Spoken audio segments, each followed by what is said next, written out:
Okay, just to make sure that we're all here for the same thing. Okay, can everybody see that?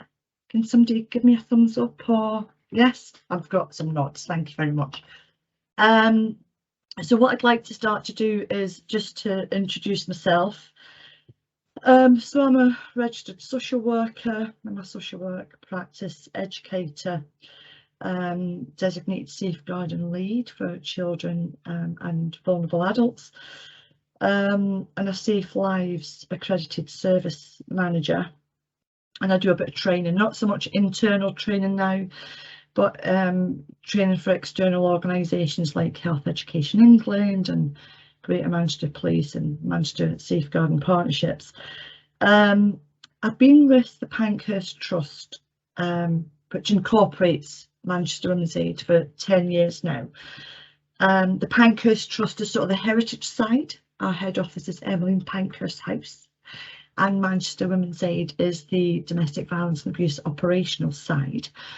So I've been with Manchester Women's Aid for 10 years now, and 6 years of that has been perpetrator work, one-to-one and group work. My current post is operational manager and a job share 2 days a week with as director of operations with our Elaine de Vries. I don't know if anybody of you know it, but redoubtable Elaine de Vries. I'm responsible for a few different services. Our refuge services. So we have 5 refuges across the city of Manchester and 6 dispersed properties, and this is important for tonight because we offer support and refuge accommodation to people with no recourse to public funds, and that is important. It's rare. There's not many places for people with no recourse to public funds, but we do actually have refuge space for them. We have a stalking service, an IDVA service that I'm responsible for. So that's high risk, high harm. Sexual violence support service, and that's in partnership with Manchester Rape Crisis and SARC, which is a sexual assault referral clinic based in St Mary's Hospital. I'm responsible for our children's service, and I'm really proud of that, and I'm going to talk more about that than anything, because before I was in post we didn't have one, and I've been banging on the drum about, you know, what's effective support for families. Not effective if there's no parallel support for children and for perpetrators, and I'm responsible for our perpetrator service, which is group work at the minute called Becoming Respectful. And I'm responsible for special projects like Big Manchester. Big Manchester is a co-located multi-agency team in partnership with Barnardo's and CGL, which is Drugs and Alcohol, and Manchester Mind. So if you think about what we used to call the toxic trio that impacts families: domestic violence, parental mental health, parental substance or alcohol misuse. We have leads for all of those services, all co-located in the north of Manchester, Big Manchester North, and in Wythenshawe for Big Manchester South. So now is usually the time, after I've introduced myself, that I would ask people to introduce themselves, and I have a very particular way of doing that. But we don't have a lot of time this evening, and I'm very aware that you've all given up your evening to come and be with us here this evening. But usually when I ask people to introduce themselves, it's just to highlight the need for self-awareness in practitioners who are supporting families where there's domestic abuse. And it does rather put people on the spot because it's about emotional literacy and self-awareness. So I'm not going to do that to you all this evening. What I am going to do is to ask you to put your name, if you're comfortable with this, to put your name in the chat, and along with that information to put something like the geographical area of Manchester that you work in, and also the area of social work that you practice, so mental health, children, vulnerable adults. And then we'll review that at the end of the session and just make sure that we have covered the things around domestic violence and abuse that might be relevant to your particular area of practice. Okay, so just take a minute or so, if you don't mind, if you're comfortable with it, to do that now. Okay, now I can only see Denise, so I am going to rely on Denise to let me know that, you know, when people have done doing that. Whilst you are doing that, I'm going to as the Americans say, I'm going to fess up, right? I'm a bit technically inept, so there will be no polls or interactive anything, but there's time for lots of questions. And I really do look forward to you leaning into this evening's session. I know we're not a big group, so it just means that there's more time for conversation and questions that are relevant to you in your area of practice. And whilst leaning in, you know, and thinking about what you can get from this evening, if you do share anything about your practice, please do remember about confidentiality and anonymise the people that you're speaking about, whether it be service users or colleagues. And do remember that our think about domestic violence and abuse, it's a very emotive topic. We each have different lived experience. We each have different sort of thoughts about, you know, domestic violence, perpetrators, children, the impact on people, and the challenges that it brings us personally and in work. So self-care and your own well-being is really important for this evening. Now I see that some people, thank you Denise, so okay, that's really a great mix, because when questions do come up, they'll inform our practice in other areas. You know, it gets us thinking about how we work together, what it's like for other practitioners. It gets us thinking about the impact that we have as social workers on other people's work, and you're building a multi-agency team around a family, whether that's with or without children. So that's lovely, and welcome everybody, and thank you for being with us this evening. Okay, so the other thing you might notice, now that I've confessed I am technically inept, since we've had COVID, all the training that I've delivered has been online. And what I've learned is that one of the big differences is that when I'm in a room face to face with people and I ask, you know, has anybody got any questions, I can sort of read a room, I can read body language, I can read facial expressions, I can see when somebody really wants to ask a question but is taking a breath first, and I can't tell any of that, okay, online. So you might get some, what would I call it, radio silence, just for a few seconds, just when I've said, you know, does anybody have any questions, and then silence.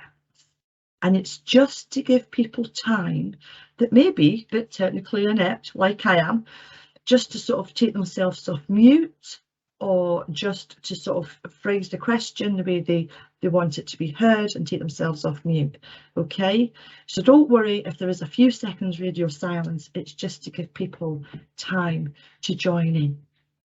Okay, so having said that, has anybody got any questions at this stage?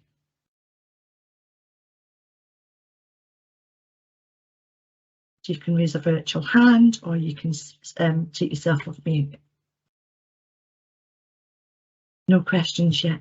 Okay, so I'm just going to move on like that. Okay, so we're here to think about what's effective when working with victims of domestic violence and abuse. And it got me thinking, the first thing it got me thinking about was, well, what is effective? What do we mean by effective? And who do we want it to be effective for?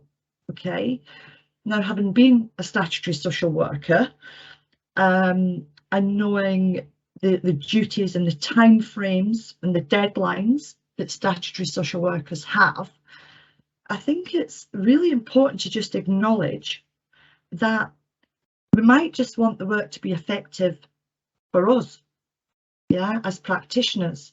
We have to evidence, report. So we are part of that journey with the families that we support, the people that we support, but we need things to be effective for us as well. Yeah. But for the people that we're supporting, I think what's most effective is that person-centered, trauma-informed approach. But keeping in mind that a trauma-informed approach requires the person that we're supporting to acknowledge that what they've experienced has been traumatic. Yeah, trauma-informed isn't as effective if you're trying to support someone and there's a barrier there. Okay, so we need some acknowledgement. When it comes to domestic violence and abuse, holistic approach is best. To think about not just that person, but the people surrounding them, the community surrounding them. There might be children in the family, there might not, there might be other practitioners, other organisations. So not just thinking about that person in isolation, but thinking of their life and what's involved in the life. We also, sorry, I've got bad light here. We have to think about help seeking. When it comes to domestic violence and abuse, help seeking can actually be dangerous. The most dangerous time for a victim survivor of domestic abuse is from the moment they start thinking about leaving to 12 months after they've left. And we know that because of the information that comes through domestic homicide reviews. It can be difficult due to language or other barriers. If you think about the intersectionality of the people that you're supporting, the gender, fewer men report than women, the sexuality, levels of domestic violence and abuse are higher in same-sex relationships. It's frightening for people to become help seeking, to actively seek help if there's children in the family. So I worked in child protection, and what I found was this, and it's been reinforced in with all the hundreds of families that I've supported since I left statutory social work. In a home environment where there's domestic violence and abuse and there's children in the family, the thing that you can be most frightened of usually is the person who's abusing you. When statutory services become involved, the thing that you're most frightened of is having your children removed. And that does something quite dangerous to the dynamics between the safe parent and the abusing parent. It pushes the abusing parent back into the frame of being confidant and friend, because of the only other person who understands how much those children are loved and how devastating it would be to lose them. The person that you become most afraid of is the social worker who you think has the power to remove your children. And from what people have told me over the many years is that it doesn't matter how many times a social worker says, I don't have the power to remove your children, I only have the power to make a recommendation. Only a police officer or a court can remove your children. It doesn't matter. Yeah. So it changes the dynamics of the relationship between the victim and the abuser. The other thing to consider is, you know, what are you assessing? Why are you assessing it? And what is your time frame for assessments? Because like I said before, the needs of the social worker will have an impact on the response and the help-seeking behaviour of the person that you're trying to support. So some elements to consider. I'm a great believer in a combination of factors, and that's no less true when we're supporting families where there's domestic violence and abuse. So thinking about keeping the adult, the children, safe from further domestic abuse. Now, we have to say something here about risk. So when we think about domestic violence and abuse, and certainly in the domestic violence and abuse sector, we talk about risk, levels of risk, low risk, moderate risk, high risk. Okay, what we've left out is the second half of that sentence, which is risk of domestic homicide. And when you don't cut that sentence off in the middle, I think that's what's really helpful. Yeah, if you've assessed somebody as at moderate risk, that has a whole different feeling, to me at least, than if you say moderate risk of domestic homicide. We're talking about fatalities, and what we know is that 2 women at least die every week at the hands of their partner or their ex-partner. That statistic increased during the COVID years, and we still have COVID, it's just that we don't have lockdown now.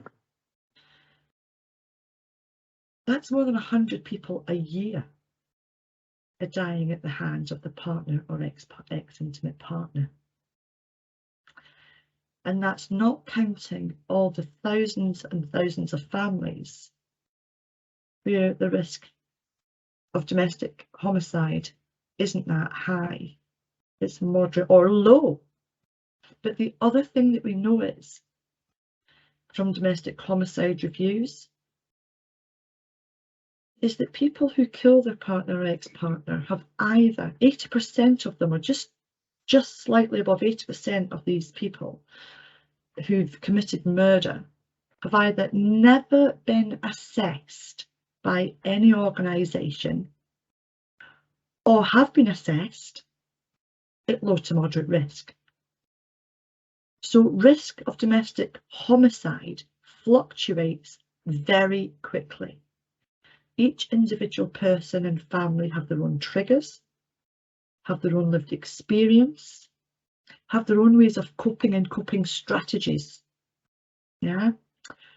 So when we think about risk and what's effective in domestic homicide, we have to think including in terms of what's effective of reducing risk of domestic homicide. Okay.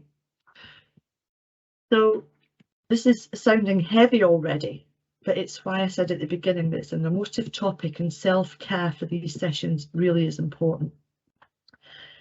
So another thing that's effective, one of those other elements, combination of factors, is about keeping the victims safe in their own home.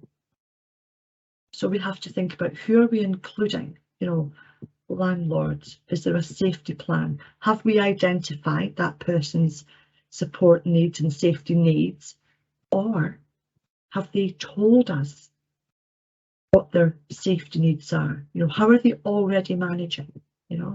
We try as much as we can to keep victims and survivors in their own home, because there's very little refuge space nationally.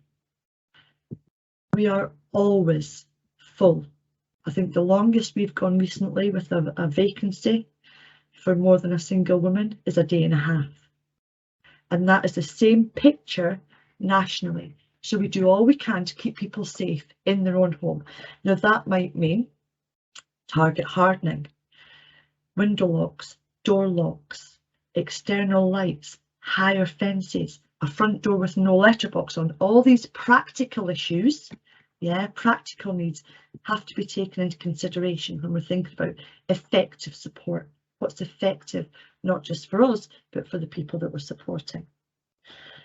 The other thing is, we're talking about domestic abuse, and we know about the generational cycles of abuse. So think about what's effective at breaking a generational cycle of abuse. So thinking about adverse childhood experiences, thinking about, you know, where do relationship beliefs and expectations come from, and what is keeping that victim survivor in that relationship. And the only way you can find out is by asking. Yeah. And if you have the time to not work to a deadline for an assessment, if you can work at that service user's own pace, that is the most effective, because it is re-traumatizing, it is triggering to have to tell someone who you don't know well what has happened to you.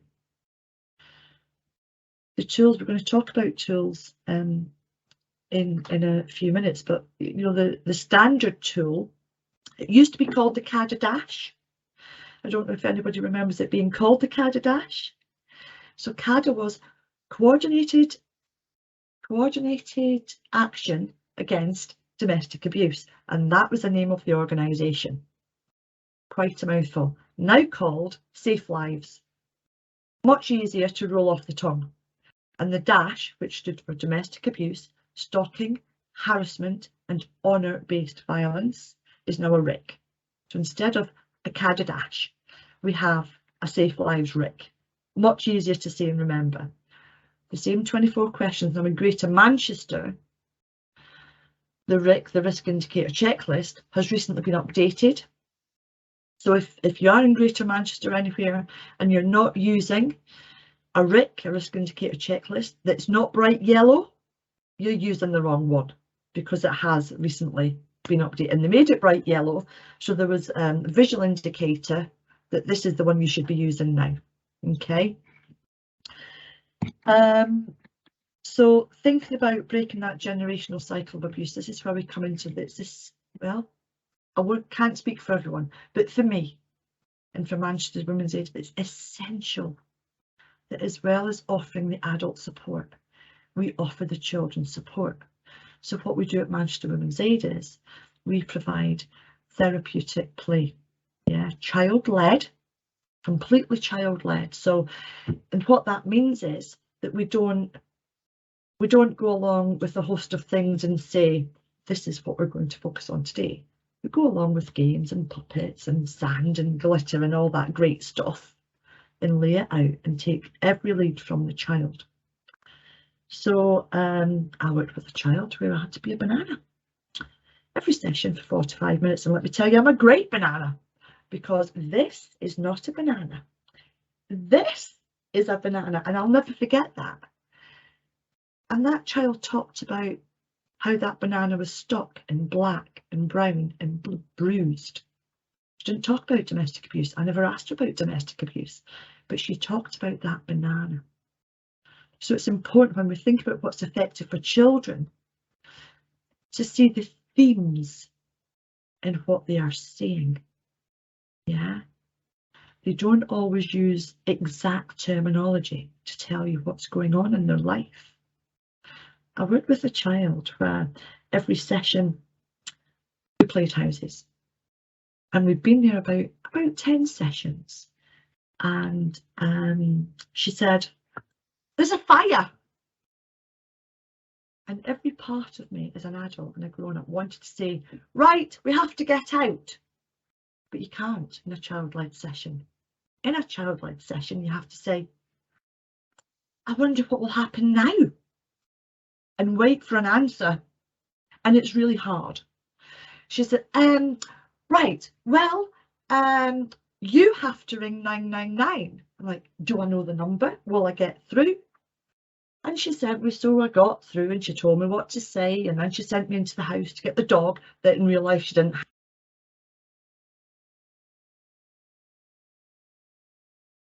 Just like you've managed to mute yourself, Christy, sorry. You're on mute. There we go. Yeah, and Jackie, we will come to you once Christy's finished chatting. So she sent me in and out of this fire, quite safe. I was quite safe. To bring this brother out, you know, brought the brother out. She says, that's not my brother, he's much smaller than that. So, you know, bring the brother out. we brought out everybody. But I knew that this family was still cohabiting and that the abuser was still living in the family home. And I was waiting for her to tell me. So now you have to. You've gone again, Christy. Yeah, Okay. you're back. So really, as an adult, as a mother, as a grandmother, I wanted to say to this child, you know, is your dad in there? And in the end, I figured out, I wonder if there's anybody left in there. And she said, yes. I wonder who it is. She says, it's my dad, but don't worry, he'll die in the fire.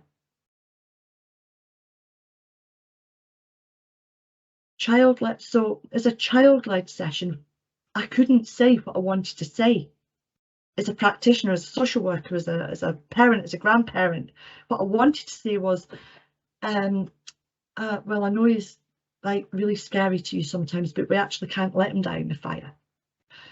Child-led work in domestic violence and abuse is hugely important to be able to give them a safe, protected, predictable environment that they don't have at home, to be able to show us what is going on and how you feel, for us to take the themes from what they're showing us and saying to us through play, yeah, so that it can help us triangulate the information that we're getting from school, from the parent, from other interested practitioners and other supporting agencies, so that we can give a clear picture and genuinely hear the child's voice.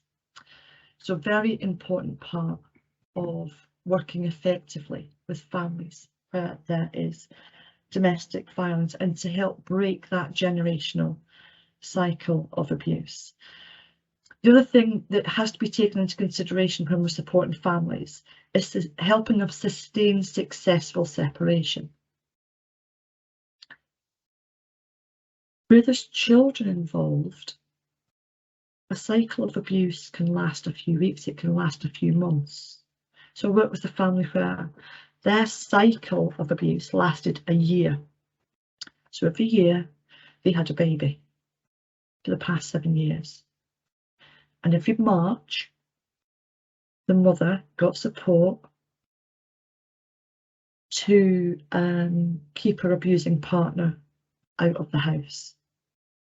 And she managed to get right through till the end of July, and all the older children said, but I miss my dad, I miss my dad, I miss my dad. But they were at school, and then the summer holidays came.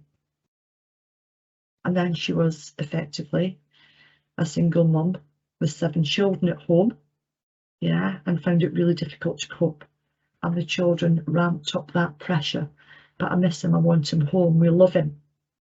Yeah, because our bodies physically can't maintain those emotions, those high levels of emotion, yeah, like anger, grief, are the chemicals in our bodies, they dissipate over time. And with children, that's the same. By the end of the summer holidays, funds were very low, and there was more pressure from the children, and she was starting to think about preparing for Christmas and knew that there wouldn't be enough money for Christmas.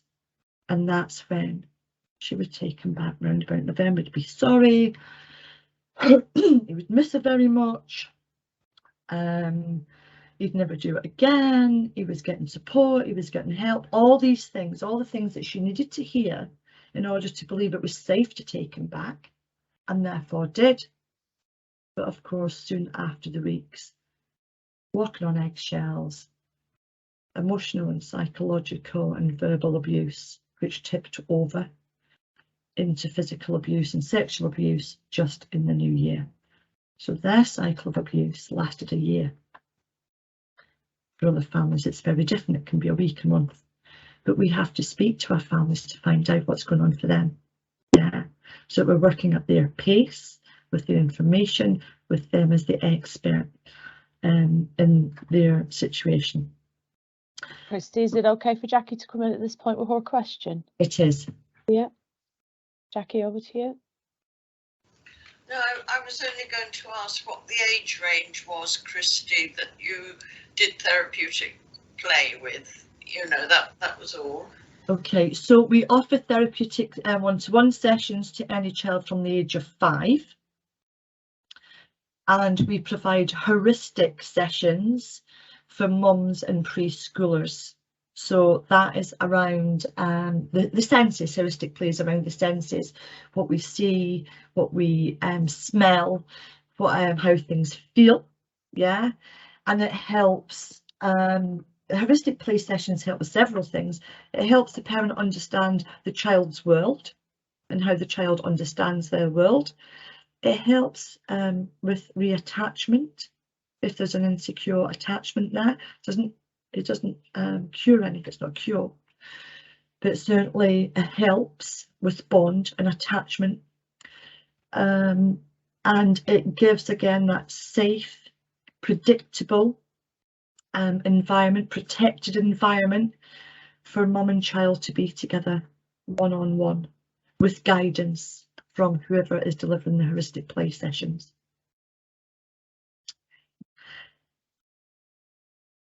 The most effective way to support a family where there's domestic violence and abuse is to refer to your local expert agency and organisation. So in Greater Manchester, we've got Manchester Women's Aid, Talk Listen Change, we have the Children's Society, and you know, so there's different organisations. Any Without Abuse, Women's Aid. We're not all keeping the Women's Aid because it sounds as if it's not inclusive, the term.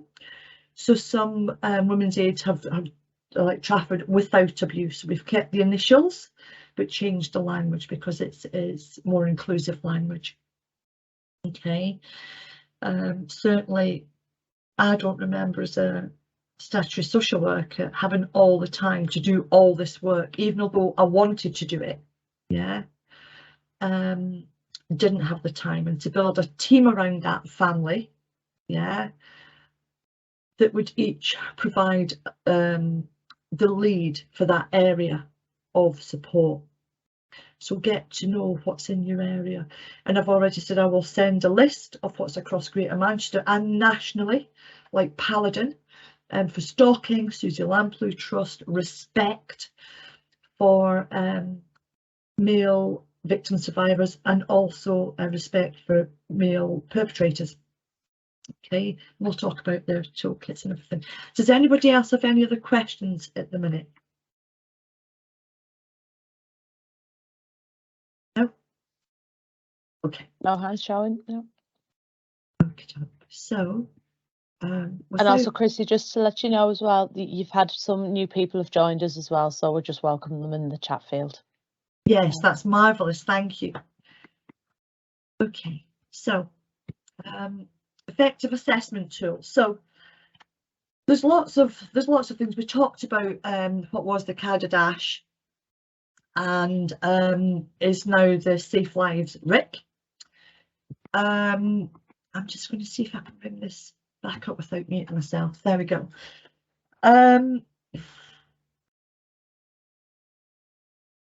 It's 24 questions. I would just reiterate that in trying to find out the needs so that you can devise a safety plan and support plan with a person, it can be very tempting to go, question 1, can you tell me about the most recent incident, and did you sustain an injury, and are you very frightened, and what are you frightened of?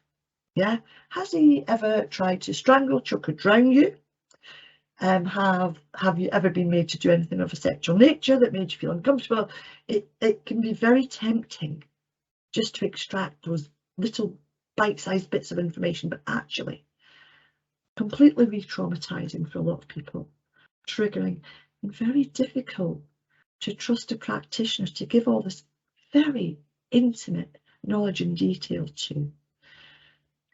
So much more effective to have a very open conversation, very broad questions. It can be helpful to have to summarize questions like, I wonder what's the most recent thing that's happened. I wonder when was the first time something happened. I wonder what is the worst thing that has happened. Just the first, worst and last, just those 3 questions, nice and broad, not tell me, not being instructive or programmatic, but just as we would with a child, you know, I wonder what's happened to you today. I wonder what you're up to. I wonder. Just to wonder aloud can give permission for somebody to say actually what's on their mind and not what they expect that you want them to say. Yeah. The other thing is specs. I know the police forces use specs, separation, pregnancy, escalation, any community-based support and stalking. So questions around those 5 things, because we know that those are indicators of high risk. Okay. But that is the basis of the DASH. Now, you can Google the DASH, so I'm certainly not going to bring it up and show you the 24 questions.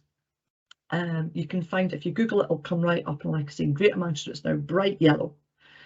But we use the Safe Lives RIC, or the CADA DASH, to decide whether or not this is high risk, high harm. There is 4 different criteria for referring to MARIC, Multi-Agency Risk Assessment Conference. A score of 14 or above, automatic referral, and I'm not aware of that being any different in any other area of the country. On professional judgment, in your professional judgment, is this person at high risk of high harm or domestic homicide? Is this a sudden escalation of domestic abuse, or is this a repeat? Has this person been heard at MARIC in the last 3 months? Okay, so there's the 4 automatic criteria. All I would say is the more information you put on there, the more successful that MARIC meeting will be. And in Greater Manchester we have 6. Well, in the City of Manchester we have 6 MARICs a month, 2 in North, 2 in Central, 2 in South. You can hear up to 100 cases a day. So the more information you put on that RIC, the more succinct and the more effective that meeting will be on behalf of your client. There's also a stalking DASH. It's an extra 10 questions specifically to consider the impact and the risk of stalking. Paladin is your connection, Susie Lamplugh Trust, are the experts in the field about stalking. I don't know if you've ever heard of the SARA, which is the Spousal Assault Risk Assessment. Now it's very criminal justice based, and probation services use it. Okay, it's really a deficit model. It's to take people that they think are abusers, perpetrators, and get the evidence, yeah, about how bad they are, how high risk, high harm they are. So the spousal assault risk assessment, I would say, is not general, but it is effective if you use it for what it's meant for.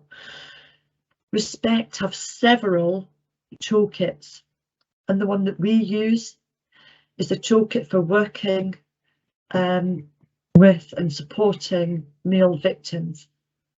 Respect themselves, who also deliver training to us, are very clear. There's 4 elements in that toolkit, and one of the outcomes is that it will identify very clearly if the man you're supporting is indeed a victim as he's presenting, or if he is not the victim but the abuser. Okay.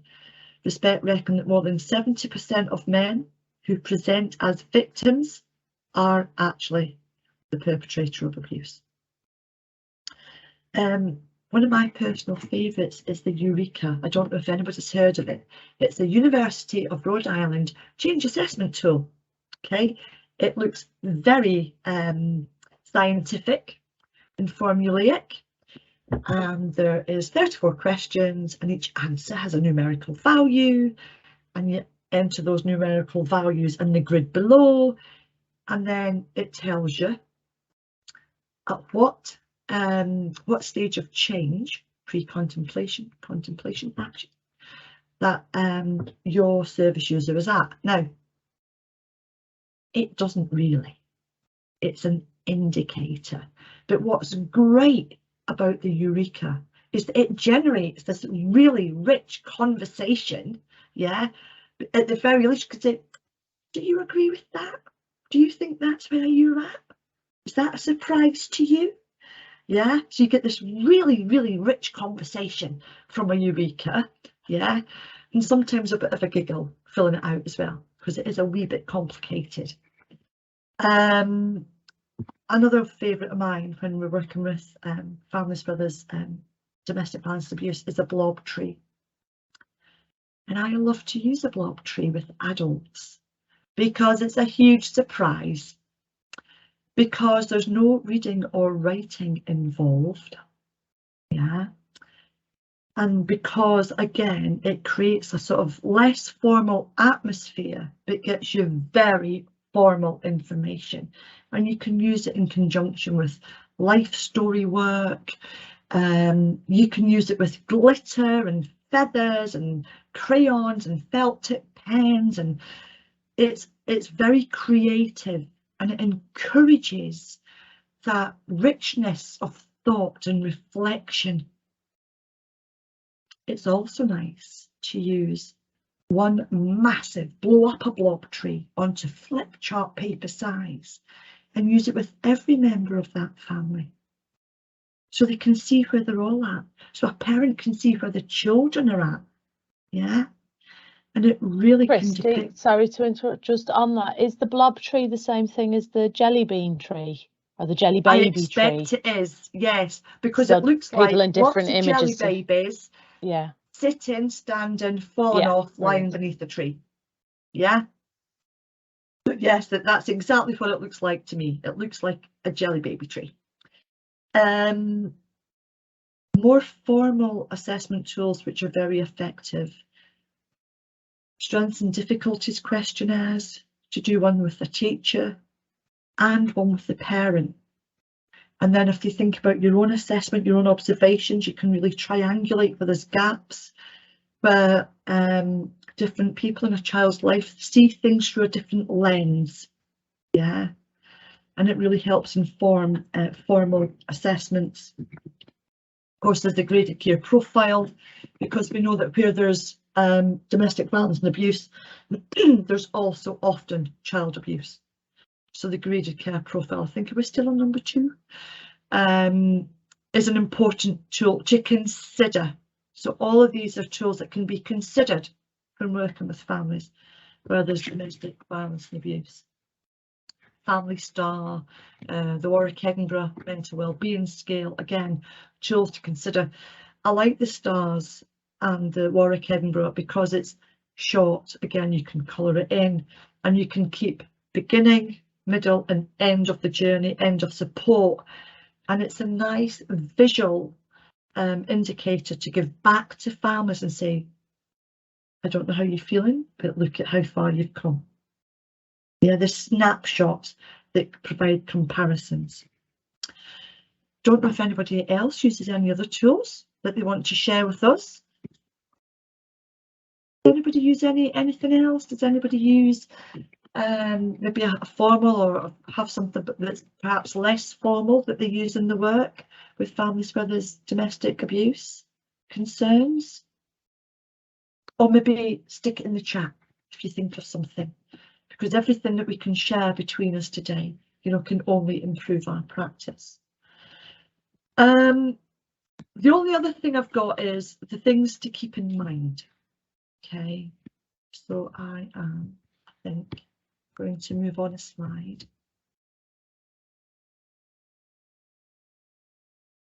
These slides are just sort of like holding pages, aren't they? Because there's not lots of writing on them. Maybe I should have put just a few bullet points on them. Do remember that domestic violence abuse can happen to anyone. However, it is still a gendered crime. More than 100 women a year die at the hands of the partner or ex-partner.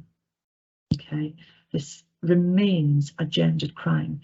If you speak to Respect, they will tell you that about 70% of the men who present as victims actually are the abusers, the perpetrator.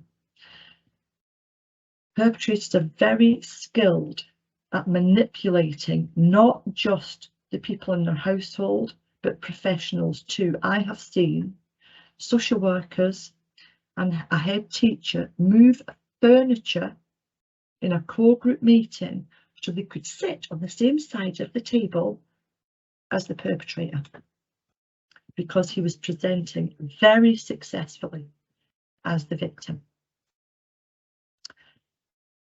Anybody can be taken in. The amount of investment that goes into hiding what they're doing at home, yeah, the pressure that's put on the control. That's not to say that women can't be perpetrators too, because they can. But one of the good things to have a look at, if you've not already done so, is Johnson's typologies of abuse. Yeah. So intimate terrorism, situational couple abuse, violent resistance, mutual violent control. Because when we know about typologies of abuse and we know about what we might be seeing from victims who are subject to that type of control and that kind of environment with that typology of abuser, we've got a better understanding of what we might be seeing. And I say might with a capital M and underscoring. Okay, we definitely need to believe and validate, but also triangulate the information that we're getting from lots of different sources to be safest. Okay. Christy, we've got a question. Is it okay to jump in? Of course. Yeah. So we've got Gemma has put in the chat that some of the tools that she's found useful was doll representational work, and that's really helped her to understand relational dynamics within a household from the perspective of a child. But she's got a specific question around are there any creative ideas around safety planning? That's an area she struggles with, because just asking the perpetrator to leave doesn't usually, it's not successful. Please don't do that. Please don't ask a perpetrator to leave. Please don't ask a woman to leave. Leaving, separation is the most risky time. Okay. The thing about safety planning is, you know, like I said before, I've been that social worker. We rely on the content of our safety plans being based on fact. And if you think about the effort and the investment in hiding the truth that perpetrators and survivors, you know, this level of investment of hiding it, you know, in the UK, well, I'm not a very subtle person, so I'm just going to say it, okay? We still victim blame all the time. Things sometimes slip out of my mouth that I think afterwards, that must have sounded like victim blaming language. You know, I still hear teachers, police officers saying, well, you should just leave then. Or, well, if it was that bad, you just leave. Or 10 times I've been out to this house and you've still not left. So what's going on here then? Yeah, I still see police officers interviewing the victim and the abuser in the same room. And they say, but there was 2 officers there. We weren't speaking to them at the same time. Yeah. In the Netherlands, they have the Orange House projects. There is no blame or shame attached to domestic abuse in some other countries, but we still in the UK attach blame and shame. we still have sort of social norms like, well, I'm a bit older, so maybe not so much now, but you made your bed, you lie in it. I told you what it'd be like. So why are you crying to me now?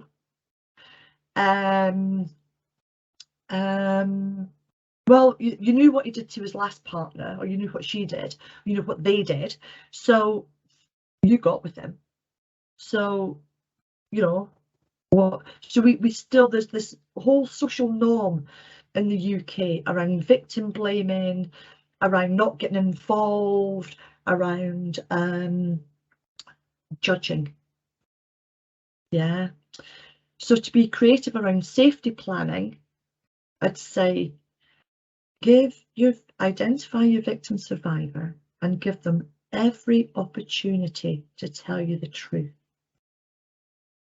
Tell them the benefits of telling you the truth and how scary it might be to do it.